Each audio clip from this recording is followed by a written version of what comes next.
Hello, hello. So tomorrow, remember tomorrow's live stream is going to be the Beetlejuice trailer breakdown. That's going to be the live stream. Hey JS, I hear the trailer breaks late morning, so I'll do my reaction and then like an hour or so after that will be the live. And then of course tomorrow evening, my Furiosa spoiler review shall be going up. But it's so nice to see all of you. Happy Wednesday. We're going through X-Men 97 withdrawals. It's rough. It's rough. I'm glad you guys like the ponytail. It's one of those days. So we've got 3 really great stories to go over. Oh, thank you, Lawson. Thank you for gifting those memberships. We have 3 really strong stories to go over. It almost seems like old times. Pre 2024, which has been rough. It's been rough, everybody, I told you, survived to 25. Now I'm seeing it everywhere. So, I think I'm one of the first places you probably heard it. But we'll see if Deadpool and Wolverine is the shot in the arm that the industry needs. It doesn't even have to be a full shot. I'll take anything. Because, I'm looking forward to June. With House of the Dragon, The Acolyte, The Boys, The Bear, even The Bear at the end. I'm looking forward to all that. I'm excited. We only have about a week left until that smorgasbord gets started. All right. So, of course, as always, that's right, Nacho Flores, Glenn Powell is thriving. I don't know if any of you got a chance to read that article about him. AG, wow, the generosity. Thank you. But if you look in the Hollywood Reporter, they have a very nice article, like an interview with Glenn Powell.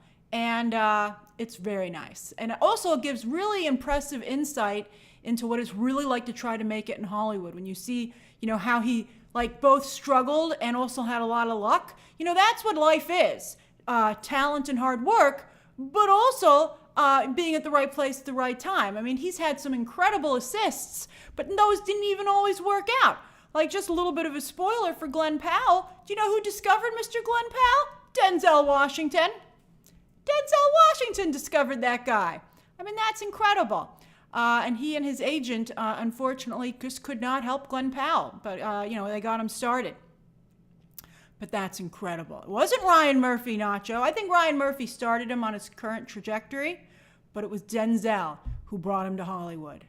Mr. Denzel Washington. He doesn't do that for a lot of people, I bet. That's incredible.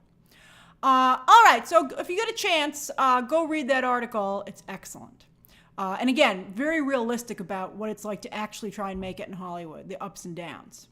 You guys are so sweet about the side ponytail. You're making me feel better about it. I'm a little late to the stream because I was fidgeting with it. I was like, should it be a little higher? Should it be a little lower? Side ponytails are difficult.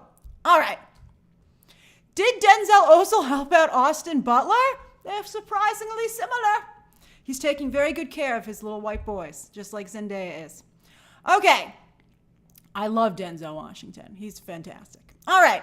So, so the way this works is, as always, please try to keep your questions and comments to the story at hand. At the end of each section, I will ask you, I'll pay more attention to your questions and comments. But if you want to ask me something that's not related to any of today's stories, you guys are all laughing at my joke about 2 little white boys. There's a little bit of a delay, so I'm only seeing it now. Hilarious. I'm glad. Hey, it's surprisingly versatile statement. I love challengers. I'm really hoping it does well during awards season. But then, of course, oh wow, Justin, thank you also for your generosity. That's very kind of you. We'll try and put some polls in, Ben Green. We'll try and put some polls in. But then, again, as I was saying, at the very end of the stream, you can ask me anything you want for the final 10 minutes, okay?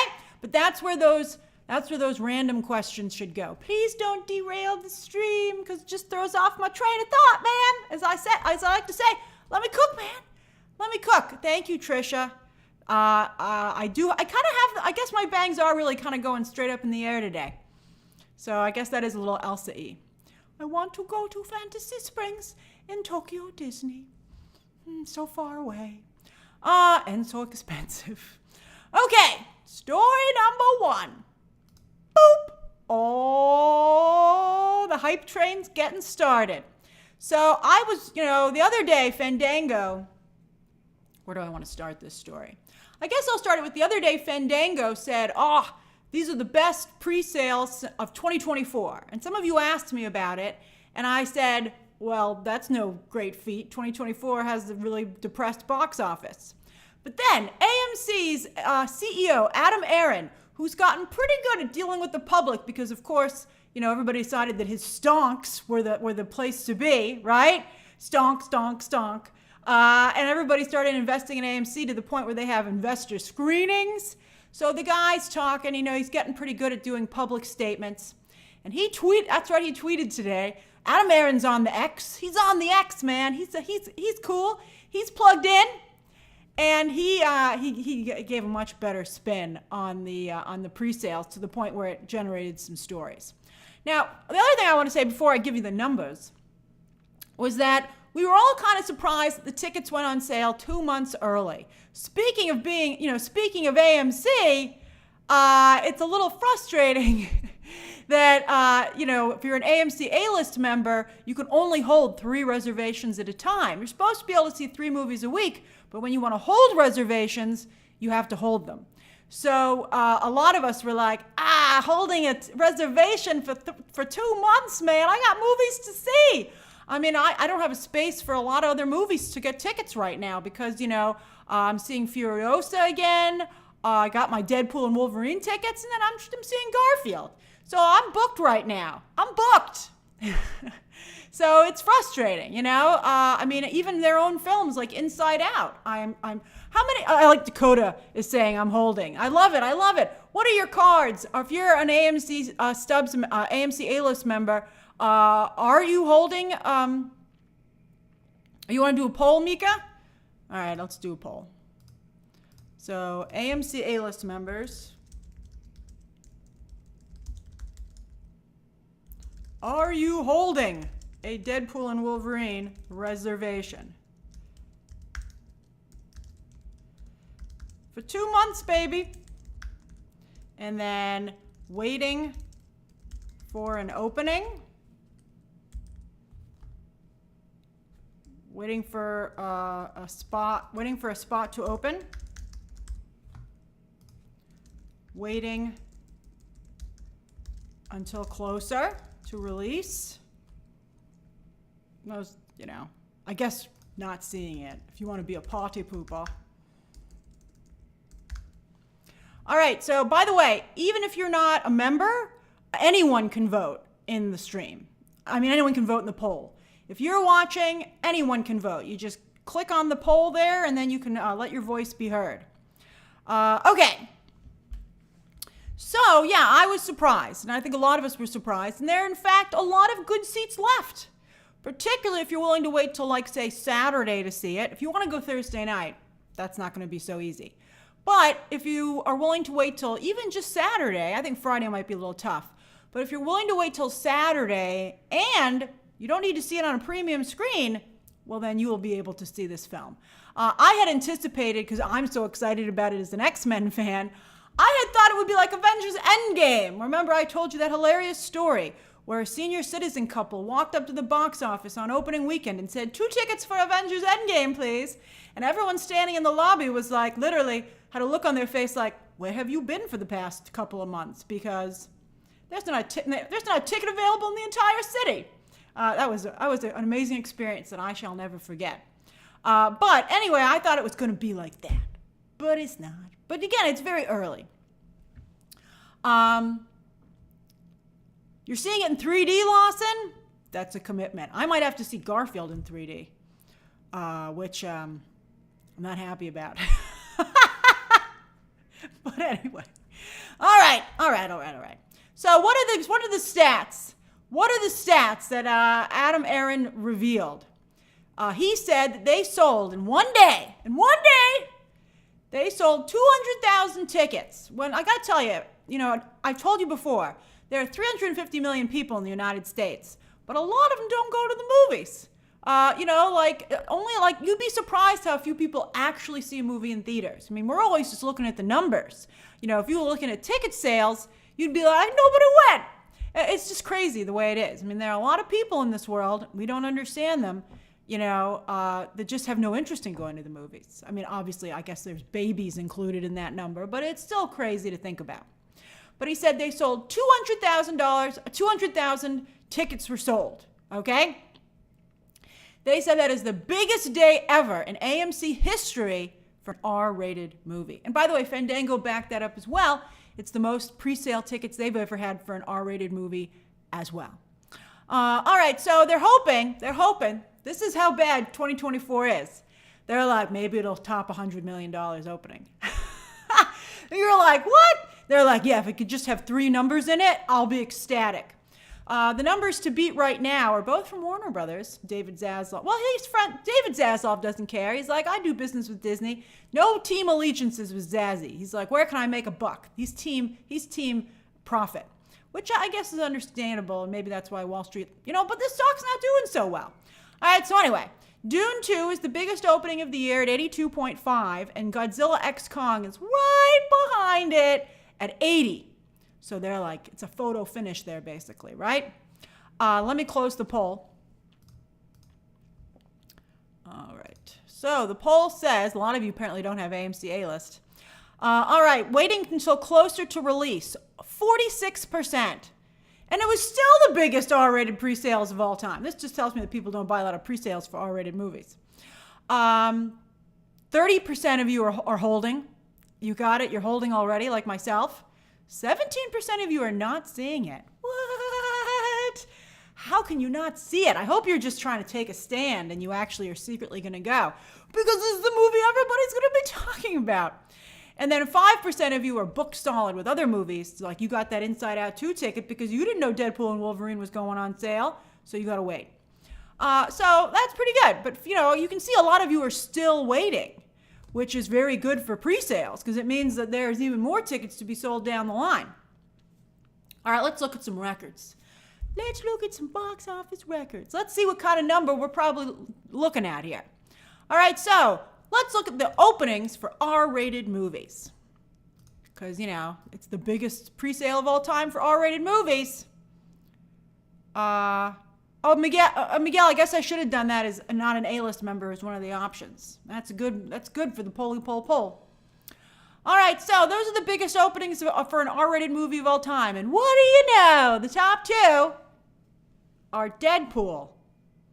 Deadpool 1, Deadpool 2. Let's hope Deadpool 3 goes back up instead of continuing the downward trend.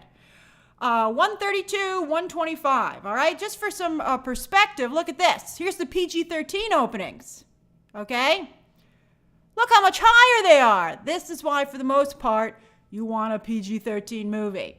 357 is the number to beat with Avengers Endgame. Then Spider-Man No Way Home, which was like kind of during the pandemic at 260. People love their Spider-Man.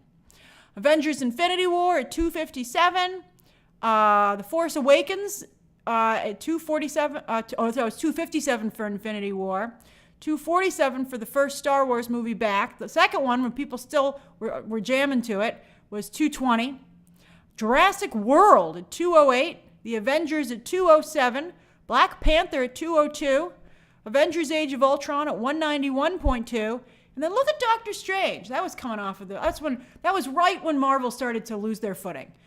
We were all excited about Multiverse of Madness. We thought it was going to be another No Way Home, man. And it was not. And also, a lot of us were very upset with what they did to Wanda. But anyway, still, it made the top 10 openings of all time, 187.4. That's right, it is all thanks to Wanda Ricardo. That's what I believe. That's right, Stephen. No China box office for Spider-Man No Way Home. Let's go back to the R-rated openings. Come on. All right, here it comes. All right. Now, I actually went to 11 because I thought you'd all be like, where the heck's Oppenheimer? So Oppenheimer opened down there with only 82. But yet, thanks to repeat business, it's still you're about to see one of the most successful R-rated movies of all time. In fact, I think it's number 2. So anyway, though, but you're looking at probably an opening around 100 million based on these numbers. I mean, Joker was recent. By the way, Matrix Reloaded did 91.7 back like ridiculously a long time ago, like 20 years ago. So, today that would be huge. So that Matrix Reloaded is actually the biggest opening when you account for inflation, which is why nobody ever accounts for inflation, because it would just make everybody feel the movie business was dead. All right, so It Chapter 2 is also pretty recent. Logan's there. Hugh Jackman and Marvel are all over this thing at 88. Then The Hangover, 50 Shades of Grey, The Passion of the Christ. I remember going to see that too. That was really incredible. When he arose again, my whole audience went crazy. I've never experienced anything like it. It was by far the most religious experience I've ever had. And then Oppenheimer, and Too Bad Mel Gibson then went to Crazy Town. And then, that's a good idea for a poll, Yaya. And I like your photo. You look great. You're also Elsa. We can be Elsa together, Yaya. All right, and then Oppenheimer at 82. Almost made the top 10. But remember, Passion of the Christ came out a long time ago, too. All right, let me do a poll, and then we'll talk about, while you guys vote on that one, we can do a poll. I'll show you some of the R-rated all-time grosses. Okay, so what do you think Deadpool and Wolverine will open with? So we'll go... We'll go under 100 million. We'll go 100 million. Then we'll go 150. I don't think there's a way in the world. Although Nacho feels it'll go to 175. All right, I'll put 175 in there. 200 million. Boy, so we got some Marvel fans in the chat. We'll do 175 million plus. Okay. Again, anyone who's watching can vote. Only members can be in the chat, but anyone can vote. All you have to do is click, and you'll be able to have your voice be heard. By the way, there will be a subscriber commenting stream. Well, tomorrow. All the trailer breakdowns are for subscribers to comment. Steve says, "Hi Grace, do you think Deadpool franchise will take the top 3 spots?" Oh, your name is pronounced. Oh yeah, that's good to know. King Tania. You're the king of fast forwarding, Steve. But King Tania, thank you. I'll try to remember that. Thank you so much for letting me know. All right, so let me show you the all-time while you guys are voting. So here's the all-time. This is what they've grossed all-time. So this column is the worldwide total. You can see there's only $1 billion movie, and that's Joker. I hope they don't destroy their legacy. Then, let's see what Joker 2's pre-sales are. Although they took so many risks, I'm nervous about what's going to happen with Joker 2, even out of the gate. All right, then this is the domestic, and then this is the worldwide, which you can see is always for the most part, ridiculously much bigger. Look at Joker. Look how many more people saw it worldwide. It really spoke to a lot of people worldwide. But yeah, Joker and Oppenheimer were able to push past Deadpool, both Deadpool movies, but they're up there. They're top 5. I told you, as long as this movie grosses around what a Deadpool movie does, that other movie at number 7 is a film from China. That's why I did 11 instead of the top 10, just so you could see all of them. But anyway, as long as Deadpool and Wolverine grosses somewhere around the high 700s, I think that everyone will feel pretty good about it. I mean, thank you, Aralysis. Because they have all these cameos and because Hugh Jackman is joining, it should be higher. It doesn't have to hit $1 billion, but it should be close to $1 billion. I would like to see it in a different range, a different bracket than the Deadpool movies. I want to see at least an 8 in front of it. Thanks, Delicate Genius. I just want to see at least an 8 in front of it, because I think otherwise it's going to be disappointing. And again, look at The Matrix Reloaded. In 2003, over 20 years ago, it made $738.5 million worldwide. Ka-ching! So much money. No wonder Keanu Reeves is just so wealthy, because he got a cut of that. I mean, that's just incredible. I mean, it's just incredible. You know what? We'll vote on the worldwide total. That's a good idea. Let me have this for you for reference, but let me close this first poll. And then you can vote on the worldwide total while I answer your questions. Okay, 37% of you think it'll open at around 100, and 35% of you think about 150. That's pretty realistic, the 100 to 150 range. 14% of you are very optimistic, and you say 175 million plus, and then 12% of you, about the same, which is interesting, are very pessimistic and feel it's going to do under 100 million. I told you, I agree with the 100 to 150. I don't think it's going to even be as high as 150. I think it's going to be, maybe it could be, because again, we've added Hugh Jackman and all the cameos. But it's also really tough right now. So I'd be happy. I'm like Hollywood. Please just get over 100 million. Gareth, your generosity is once again extremely appreciated. All right, let me set up the poll for worldwide projection, and then you can ask me your questions and comments. Okay, so what will be Deadpool and Wolverine's worldwide total? $1 billion. Like Dr. Evil. Let's see here. 800 to 900 million. 700 million range. Deadpool movies. I mean, I guess if you want to be a jerk, you could vote under 700 million. I mean, even Dune 2 made 700 million, man. Okay. Again, anybody can vote in a poll. You don't have to be a member to vote in the poll. You just have to click on it, and you can cast your vote. All right, questions and comments about this story before we go on to the next one, and I close this poll. Diego, I haven't even heard about Hugh's recent controversy. What has Hugh done? No, not Hugh. Not my Hugh. Hey, KP Productions. I'm glad you're here, Matthew. Let's see here. Steven says, what do you think the legs will be like? Deadpool 1 and 2 and Joker 1 were all pre-pandemic, when movies overall had longer legs and more repeat viewing. Well, it's coming out at the end of July, so, I mean, August is not huge. So it could, and also they moved Craven, stupidly. So it could play the whole month of August.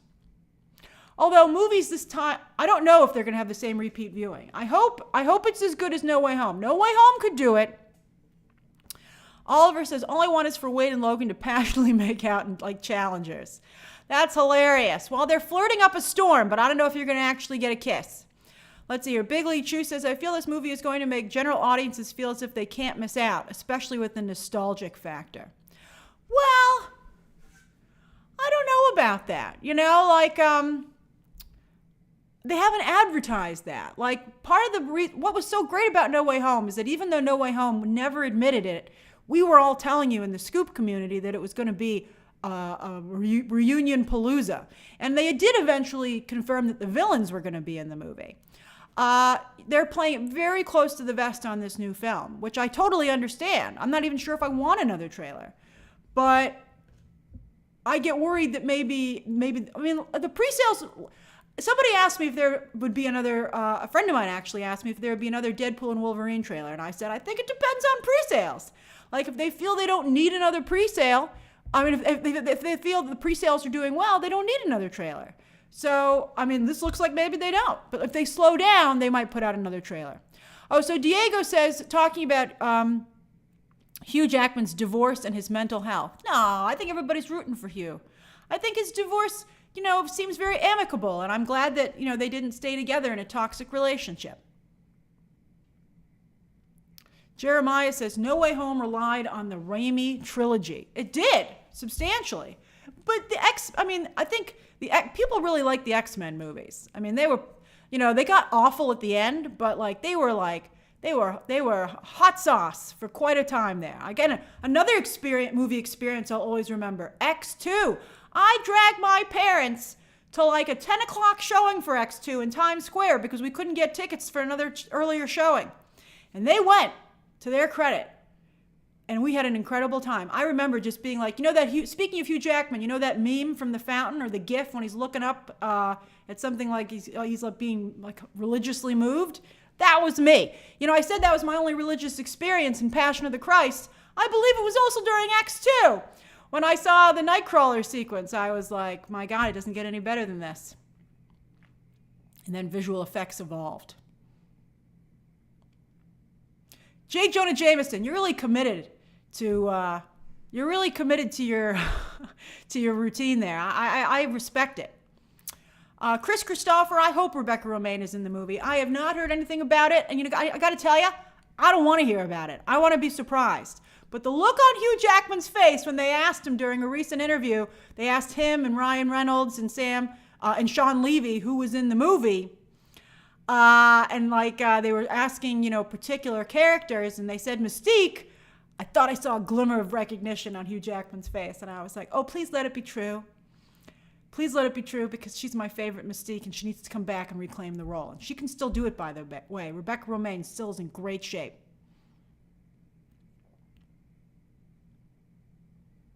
Let's see here. Let me close the poll.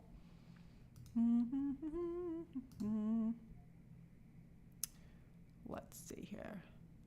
Jake Van Norden says, how do you feel about the 2 hour and 12-minute runtime? It's not long enough. The movie should be 4 hours as far as I'm concerned. All right, what will Deadpool and Wolverine do worldwide total? 40% of you think it's hitting $1 billion. 40% of you. That's pretty good. I like that kind of confidence. 39% feel it'll do a little better than the last 2 Deadpool movies. That's the camp that I'm in. I don't know if I see it hitting $1 billion. I would love it to. It would make me so happy if it did. But I'd be happy with 800 to 900 million. 17% of you, though, feel, so most of you feel, almost 70% of you feel that it's going to do better than the first 2 Deadpool movies, which did very well. But 17% of you think it'll do the same. And then 3% of you decided to come in here and be like, no, it's going to be a horrible disaster. I like that, M.R. Negru. Definitely a Billy. Maybe we need some of you also like that as well. Maybe we need a term. A Billy. You're going to do a Billy? You're going to get dealt a Billy? I'm so excited. I know some stuff about the movie I wish I didn't, and I will not ruin it for you. My source told me, and I was like, no, don't do it. I had to be like, don't tell me any more about Deadpool and Wolverine. Let's see here. Kay Walton, Oralysis says, I love the runtime. I feel like movies have become way too long. I think the good thing about the runtime is that, it's enough for you to feel you got the experience, but yet it's short enough that they can have enough showtimes during the day, per theater. I'm not going to ruin it, but I will tell you that it was incredible. And I would have gone nuts if I hadn't been surprised. So I want you to be able to have that experience. So great. But, I do hope that you stay off the social media and, until you see it once it comes out. And it comes out a little earlier in other countries because it's going to just be spoiler city on the internets. Spoiler city. All right. John Thrasher says, without giving away details, do you know how connected Deadpool and Wolverine is to Secret Wars? That's not a big spoiler. I've told you before that I feel that it does kind of move into that. And there's even a Secret Wars comic in the first trailer. You guys, I'm not ruining it. You guys, no way am I going to do that. Okay. All right, let's move on to the next story. Because now you're just asking me to spoil stuff. Nope. All right, story number 2. Oh no, Kevin Feige, I'm sorry. Boop of apology. Okay. Vision. This project is not dead. They're still making it. That's right. It's is Vision a mutant? He's a robot. I mean, his lady friend, his wife is a mutant, but they never really formally kind of set that up either. Man on the Moon says, would you like an X-Men ride in Disneyland? Or should they get an entire land? Of course I want them to have an entire land, but I don't think that's ever going to happen. I'll just settle for a ride. All right, so everyone's coming back but Wanda. What the heck? This is ridiculous. Wonder Man's getting a show with Yahya Abdul-Mateen, who I love. But I was a little disappointed they recently announced that was going to be in the Marvel Spotlight category, which means that it doesn't fit, you don't have to watch it to be able to enjoy any other Marvel projects. I don't know why they're starting to say that. They're like, you can watch this without watching everything else. And you can watch this without watching everything else. And I'm like, do you not understand why you succeeded at first? It was because you needed to watch everything, so people did. I think we're all disappointed when it doesn't connect. And we're like, but I was waiting to draw all the lines and to do all the theories and conspiracy theories. I mean, it's really bad. I mean, just do the work, man. I mean, do you want to be a part of this party or not? It's, it's like, it's an honor to be part of the MCU fandom. You got to earn your way into it. Why do you think it was so strong? All right, now they're doing a Vision show. Wouldn't it be funny if they said you didn't have to watch anything else to watch this? You'd be like, what about WandaVision? And they're like, no, we told the creators of Vision not to watch WandaVision. And you'll be like, what? All right, so yes, Vision, White Vision is getting a show. I mean, we're assuming it's White Vision. We don't know for sure. They said they were going to do something called Vision Quest. This is apparently a whole new show. Okay? Now, so he left Wanda, at the end of WandaVision. Sorry, if you haven't watched WandaVision, what's wrong with you? So he left Wanda, he disappeared, and White Vision was like, I don't know you, lady, and flew off, just like in the comics. But, the whole point of the characters is that they keep coming back together. So they're going to reunite. So is this where she returns? Or would it be for a Children's Crusade movie? And if she doesn't return here, you better tell us up front, because you're going to have a lot of ticked off fans if everybody watches the show and doesn't realize it, and she doesn't come back. But maybe Wiccan will show up. I mean, that is his son, Wiccan, a.k.a. Billy. And then also, how about Tommy, right? So maybe he connects with his kids, and then they all go looking for Wanda in some kind of Children's Crusade adaptation. I mean, I appreciate all of Wanda's friends, friends of Wanda. I appreciate all of Wanda's friends getting some love, but everybody just wants Wanda back. I mean, as you guys just said, look at the box office for Multiverse of Madness. It was all thanks to Wanda. I told you when I went to my press screening, there were these two college-age guys behind me, and they were talking about how hot Elizabeth Olsen looked. But yet it was still, they said, but yet it's still a very appropriate outfit. They're like, it's regular and it's respectful, but yet it's still sexy. And I was like, I approve of this conversation behind me. I didn't say anything to them, but I was like, this is how I would love to hear guys discussing women. This makes me so happy. All right, so Wanda is just everything. She's wonderful. That's right, Chris Christopher. It does sound like a variation of Friends of Dorothy. And I loved how powerful Wanda was in Multiverse of Madness. So we could get the story from WandaVision with the power level of Multiverse of Madness. I think we'd be cooking with gas. So anyway, this show is getting made, and they hired this guy to be the showrunner. Now, for those of you who aren't familiar with that term, the showrunner, it's different in television than it is in movies. In movies, the director is in charge, and he leads he's the captain of the ship. But on shows, because they are so many episodes and they have multiple directors, the showrunner, who is always a writer, is the leader. So writers control television, directors control movies, which might explain some of the differences between them. I mean, not to say they aren't great movies and bad shows, but I think that's an interesting distinction. So anyway, that's what a showrunner does. A showrunner is a writer, but they're the head writer. They are in charge of the show. So this guy's name is Terry Matalas, and a number of you know him from Picard. Yes, that's right, Michael McKennis. He was behind Picard, and I have some graphics for you on that. Hold on. So I got nervous when I first saw the Picard Rotten Tomatoes. The critic score is nice, but that audience score is awful. I was like, what have you done, Kevin? But I was like, let me look at the seasons, because this is for all the seasons combined. And sure enough, when you get to seasons 1 and 2, by the way, have this kind of split. Very strong very strong critic review, weak audience reviews. However, if you go to season 3, which was when Terry Matalas had sole control over the show, I can see a number of you are saying it was good. Sorry, Doomed. He's not going to be doing a Star Trek spinoff because Marvel is dead. Yoink! And then Juan Gabriel says doing a WandaVision spinoff 6 years after is crazy. We just want Wanda back. I don't know what's going on with Elizabeth Olsen. Someone should have an intervention and be like, please, you've got to do it, man. All right, so this is his season. He worked on the previous seasons, but this is the season that he had total control over. And as you can see, much better audience score.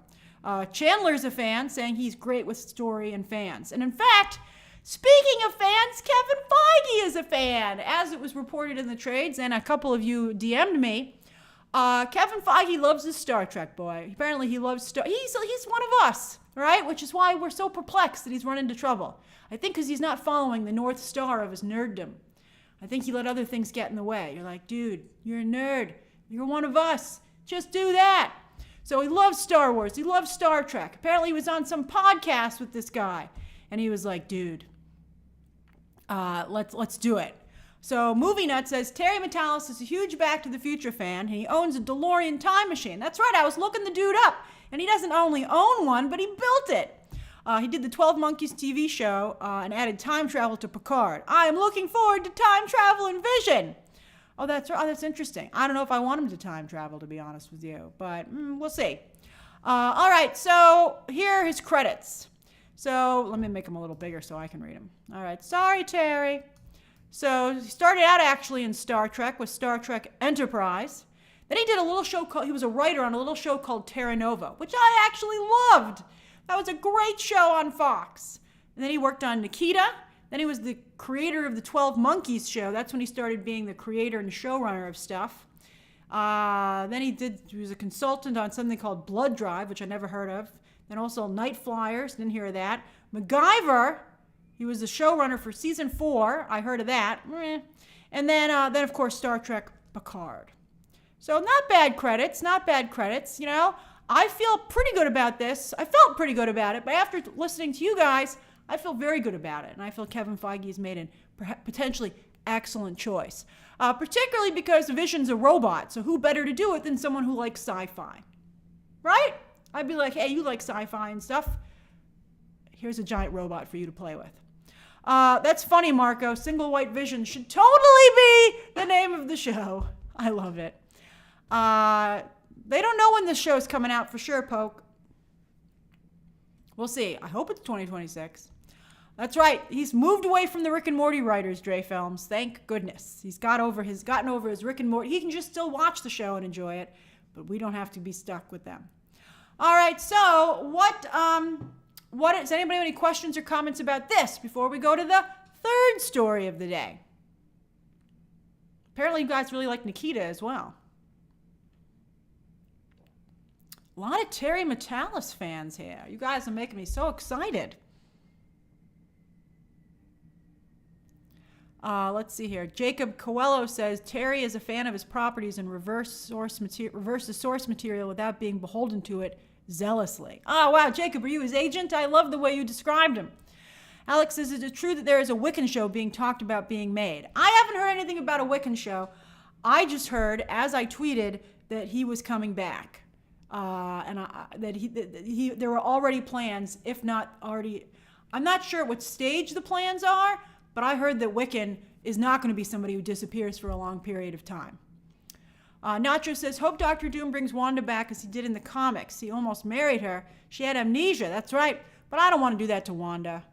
No, she's supposed to have her love triangle with Wonder Man and Vision. That's the love triangle I'm looking for.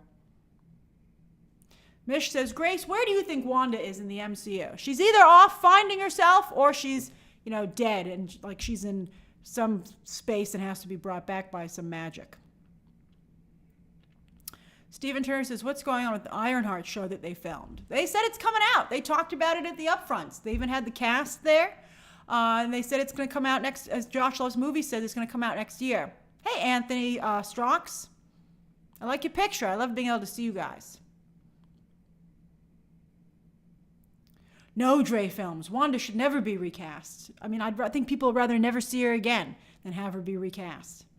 Michael McKenna says, to go along with Steve Quintanilla, my last name is pronounced, oh, thank you, I was wondering, Macinas. Not to worry, everyone mispronounces it. Okay, Michael Macinas. I got Quintanilla right, off the top of my head. I'm very proud of myself. All right. Adam Sphere says, do you think this will do well? I do, because people love Vision, myself included, and also people really like this. So many of you are fans of Terry. So I think that, I think people will tune in. We'll see. I hope so. All right, third story of the day, and then we'll go to the Ask Me Anything section. Hold on. Boom, baby.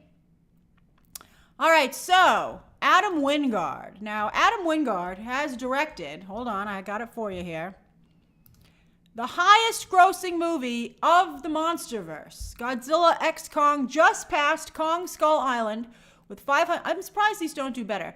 They must do very well on digital and streaming, etc., and, physical media. $563.9 million. Just edged past Kong Skull Island and is now the most successful one in the franchise. However, Adam Wingard, and he talked about wanting to do a trilogy, but he ain't gonna. Maybe he'll come back someday, if his career doesn't work out and if the next director drops the ball. But Legendary and Warner Brothers simply cannot wait for him because he, as we recently discussed, he signed an A24 deal. That's right, Marduk. It would be, the movie was cheaper, but you reminded me that an Adam Wingard replacement would be cheaper because Adam Wingard, I do not believe, had a deal for a third movie, or else he wouldn't be able to do the A24 thing because they'd have first dibs on him. So that's crazy. So, he probably would have asked for an increase in salary, and I don't know if they wanted to know. So there was a combination maybe. But also, he's booked. He's doing this Onslaught small horror film for A24 to get his artistic credibility back. And A24 ain't going to pay him a ton of money, but he's getting paid back with being able to go back to his artistic roots. So that's great. I like your enthusiasm, Anthony Strauch. I think Marvel's really doing a nice job potentially bouncing back. We'll see. We don't want to get ahead of ourselves, but I'm cautiously optimistic. But anyway, back to Adam Wingard. Legendary and Warner Brothers simply do not want to wait for him to make this other movie. So, especially because they just hired Dave Callahan to script the next installment. So, I think we'll see. It's funny that you think he's not an artist, Adam Sphere, but he was very highly regarded in the horror space with some of the movies that he made. He made a movie called The Guest, which I saw, and he made another movie. Does anybody remember what it was? Let me look it up. Hold on. Okay. Maybe one of you remember. Oh, You're Next. Okay, thank you.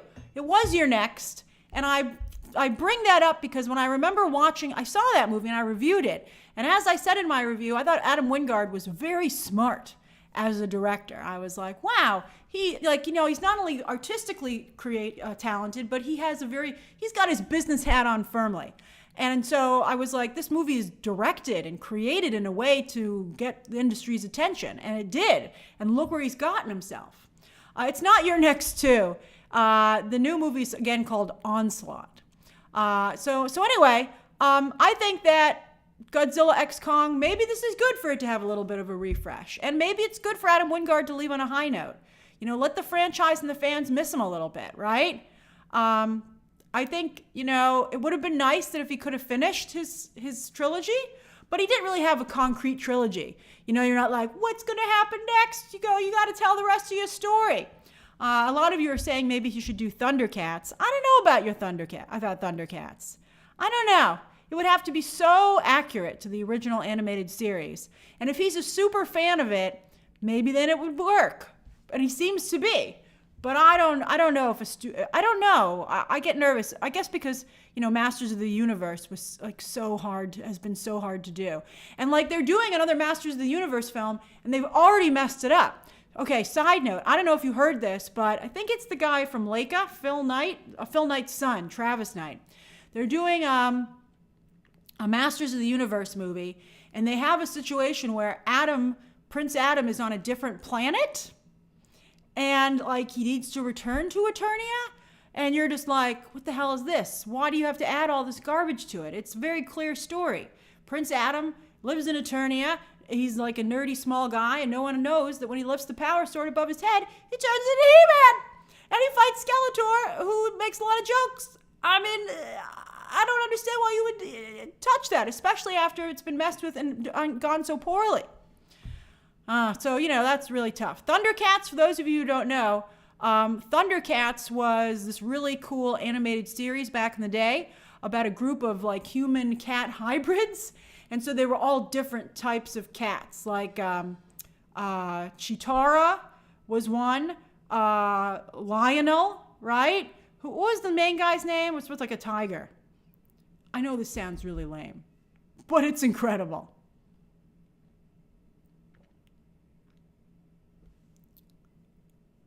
Let's see here. That's right. That's right, Brown Tea. As long as they get Chitara right, people will be interested. Oh yeah, Lion-O. And Tigra was I think he was like the science officer or something. But Tigra was the leader. Or Tigra. Whatever. Okay. Tigra will come into the chat and be like, just so you know, this is how you pronounce my name, Grace. And I'll be like, thank you. Because, you know, pronunciation is one of my weaker areas. As you guys know very well. All right.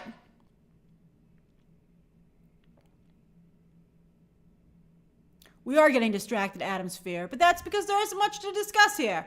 I feel it's a little bit of, I think, you know, it's a little bit of a loss for both of them, you know, and they said the splitting was amicable, but I mean, I think it's really more like, what are they going to do? I think like he signed this other deal and Legendary and Warner Brothers said, we can't wait for you. And I think Adam Wingard was like, I get it. Like, it's disappointing, but he doesn't want to make an enemy with the studio because maybe he wants them to do his Thundercats movie. He's like, okay, Thundercats? Snarf, snarf? All right, any questions or comments about this? Lion-O was the leader? Yeah, Lion-O was the leader. Yeah, I made a mistake. Yeah. Aneka, nobody has ever mispronounced my name, but it gets misspelled all the time with Randolph, with an F. I also have had some people not pronounce the off at the end, and sometimes I'm called Grace Randall.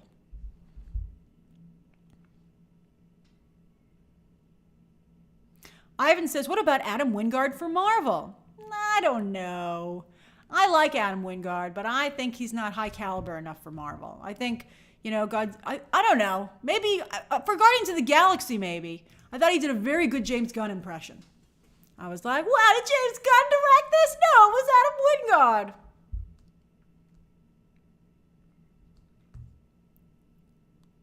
All right.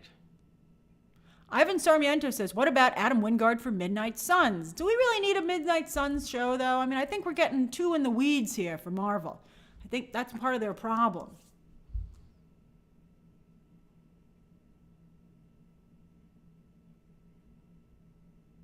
Robert Hayes, Randolph is never spelled with an F, but people just spell it that way by mistake. Oliver says, don't forget, Grace, the people hated his Blair Witch remake and really hated his Death Note adaptation.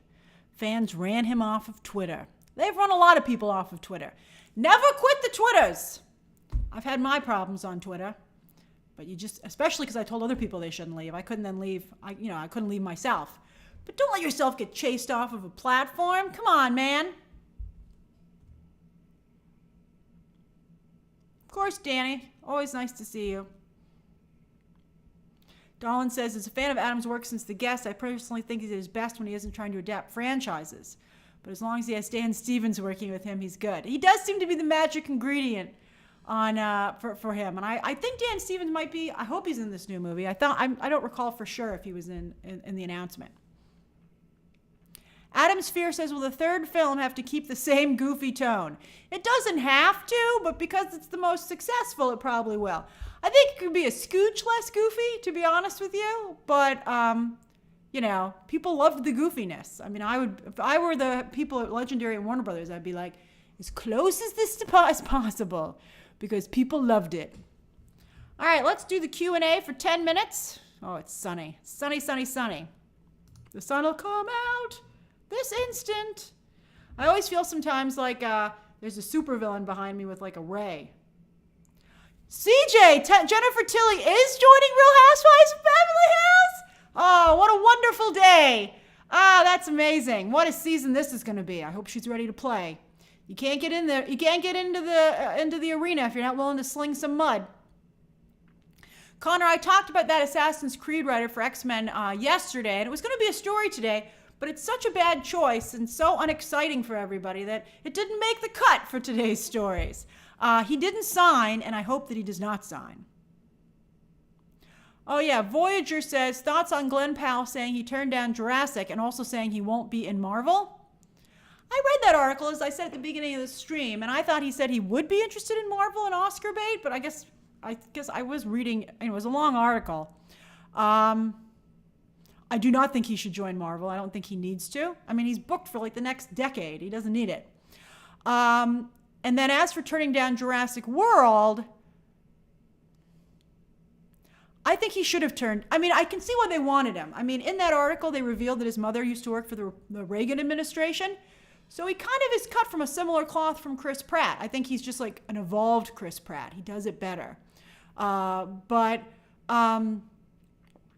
So I can see why they wanted him. They were like, who could we get to be like Chris Pratt? I even said that when I was talking about the new Jurassic movie. And Glenn Powell is a good choice, although let's see how Twisters does. I mean, I wish he had just not said anything if I were Universal. I mean, he said the script was amazing.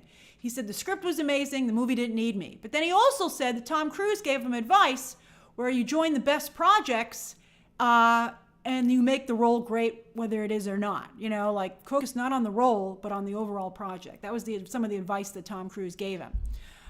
He also, the slick pro that he is, Glenn Powell, he's talking about having your business hat on.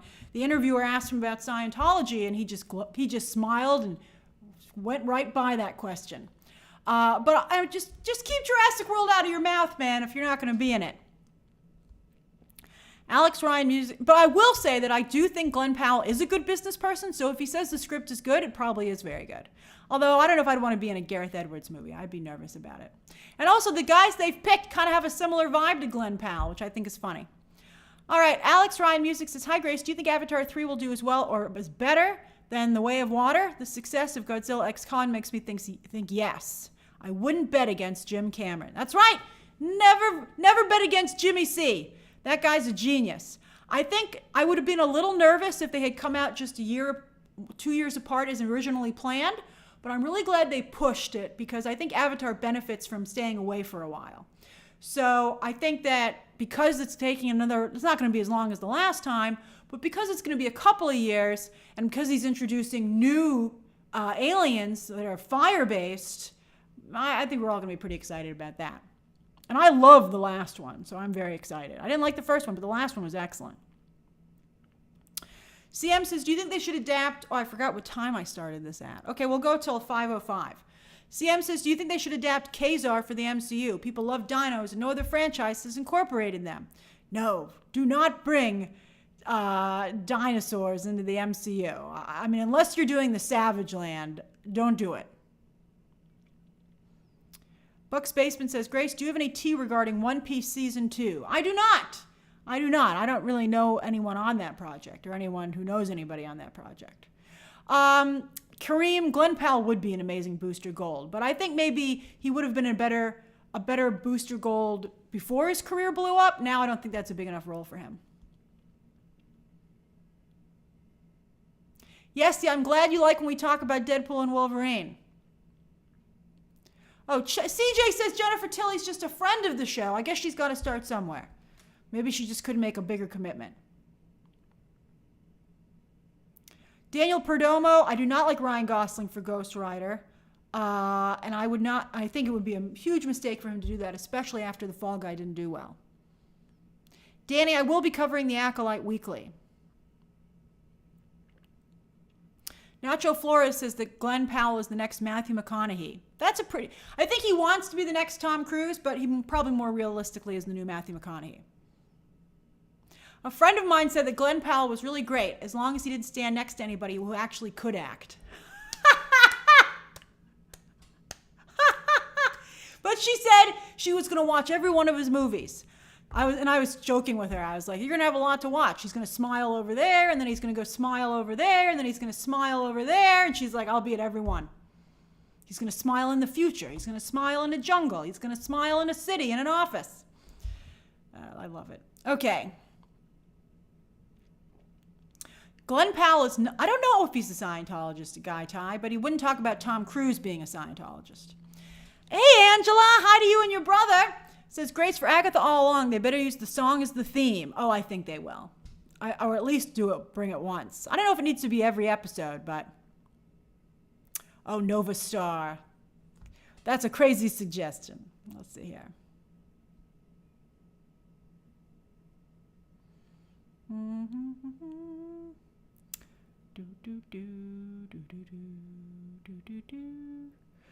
Lord Baratheon says, if Twisters flops, what does that mean for Glen Powell? Well, I mean, it would have to be truly awful for it to flop.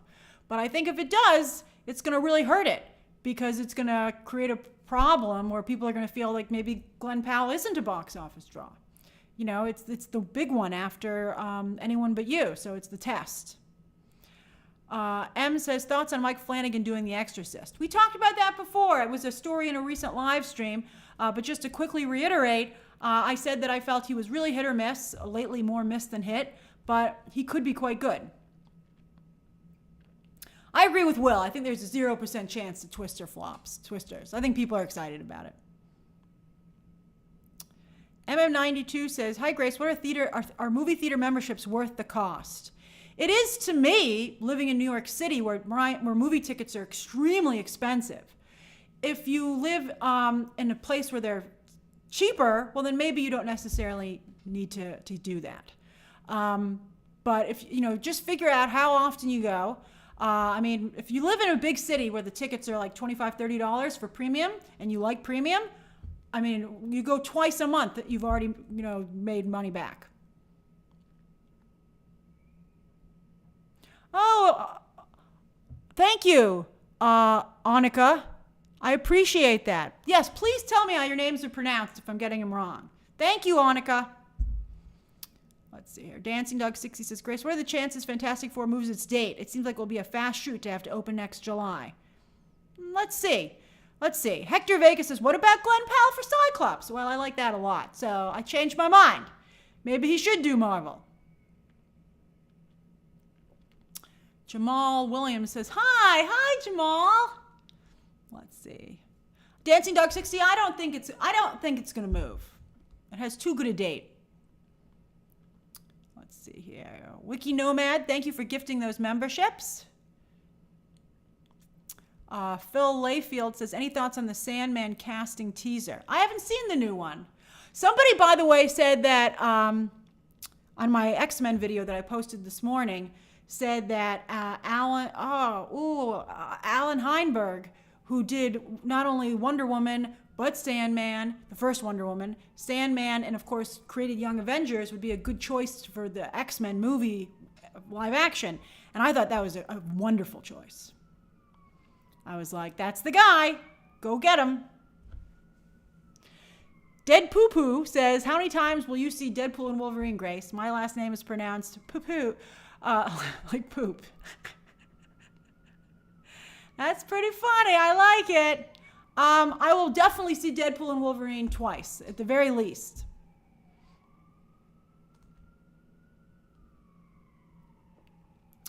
That's interesting. Leo Galaxy says, Glen Powell feels more progressive than Chris Pratt. I think Glen Powell seems less evangelical. Like, I think Glen Powell couldn't care less what your religion is. Look how he's dealing with Tom Cruise. But I think he probably is, somewhat, I don't know what his politics are. Let's see here. Harlequin Dove. I'm glad I got your name right there. I appreciate it. Let's see here. Jamal says, Grace, would you consider reviewing WrestleMania every year? Oh, I don't know if I know enough about wrestling. If things get any slower, maybe I'll give it a whirl. Oh, it's 5:06. Let's see here. Raphael says I paid £11 or whatever that's for premium night of Endgame in my city in Italy. Oh, so that's, and Samuel L. Jackson was watching it with us. Wow, worth every penny. That's awesome. Watching Avengers Endgame in Italy with Samuel L. Jackson. Now there's a memory. That's fantastic. All right, where are you? What are you doing? Let me say hi really quick.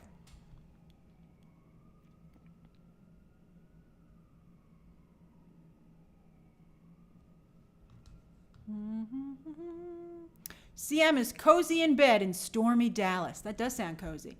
Mr. Magic says, always enjoying the stream. Yay! Well, iHeartMovie says, I'm in Ohio about to take photos for a pageant yearbook, and then I have a movie to watch. I'll be watching Bad Boys tonight. Oh, that's awesome. I got my Bad Boys 4 press screening invite, so this is happening. We're doing it. Allison says, cooking Mongolian beef for dinner, also in Ohio, by the way. Oh, that sounds very delicious. You're cooking it yourself. That's impressive. J. Rez says, celebrating my daughter's 9th birthday. Happy birthday to her. Oh, how fun. I'm glad you guys are having a fun time together. Jose Garcia says in Kissimmee, getting ready to order sushi. Well, Heather has a day off. Oh, yay. You have a great night too, Heather.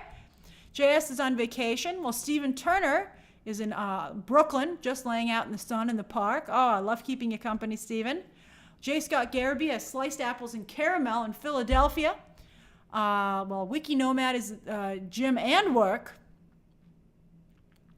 Do you work at the gym, Wiki Nomad? Lisa McDougall says, at home after a long day of driving for work in Baraboo, Wisconsin. You're a fighter, Lisa. I told you before, I so admire you. Targaryen Poppy says, studying for my aircraft exam in Dallas. Thank you for the X-Men content. My pleasure. And, break a leg on your aircraft exam. Well, Brandon Ferretti is cat sitting my cousin's 2 black cats in Oakland Garden, Queens. Oh, that's the best thing. Pet sitting is awesome because you get the experience, but you don't have to do it forever. Adam Sphere says, eating a stale blueberry bagel. What? Stop it. Don't eat that. It's stale. I knock it out of your hand. Let's see here. Diego Robles says, at work in LA, drafting up my resignation letter. Oh, Diego, I hope everything's okay. Let's see here. SMR Goose, whose birthday is it?